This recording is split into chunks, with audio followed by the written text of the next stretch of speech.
Good morning, New Heart Church family. Pastor Matt with you on this Thursday morning. Hope you're having a good week. Hope you are getting better. If you were ill and infected, we trust you are getting better and moving toward full health. And I want you to know that we're doing pretty well here in the Roberts household. And so we're just praising the Lord for all of that. I did want to share a devotional thought with you this morning. I am looking through some scriptures and things I was going to preach about for this week and in the upcoming weeks. And I was reminded of a story that is recorded in the Gospel of John. Not using this for my sermon, just thought I would go ahead and share this thought from this one today.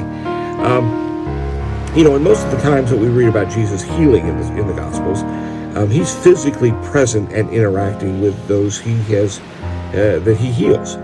He may take their hand, he may touch their eyes, he may have a conversation with them. He's physically there. He's physically present. Even as we'll see on Sunday, I'm going to talk about the woman with the issue of blood, even where Jesus doesn't realize that he's physically in her presence until something happens. But in most of those cases, that's the case. That's not what happens in this story.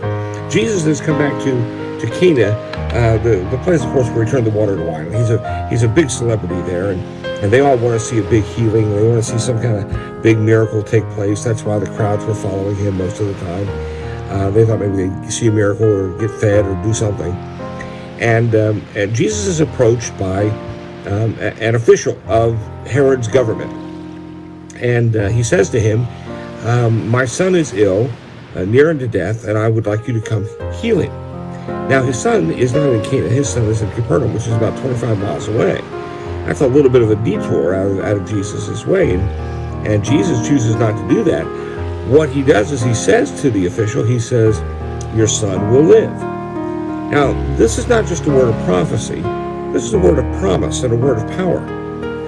And so the official is left to kind of, as we say, walk by faith, not by sight, and make his journey home alone. And John records that the man believed the word that Jesus spoke to him and took off to go home. And as he's making his way home, he runs into some of his servants. And they have some exciting news for him. Master, your son is well. He lives.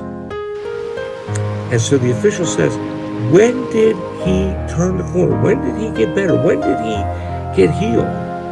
And so they tell him, and he realizes that it was at the exact same moment that Jesus said, your son will live.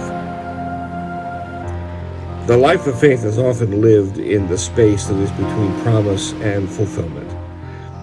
When we see God's promises fulfilled, we celebrate, we give thanks, as we should, and as we no doubt always do. But we don't always sit there and reflect on how long it took for that promise to be fulfilled. And while we're in the midst of waiting for those promises to come true, sometimes we forget about all the other promises that God has given to us that have been fulfilled. It's a tough truth, but it's one that we should accept. The life of faith is often a waiting game. But that's why we can ask the Lord for patience and for a good memory while we're waiting. We can hold on to his promises that he's going to complete what he has started, that he's going to work through all things to bring about his good purposes, and that he will give us the strength we need in every circumstance and every situation we encounter. We can trust him.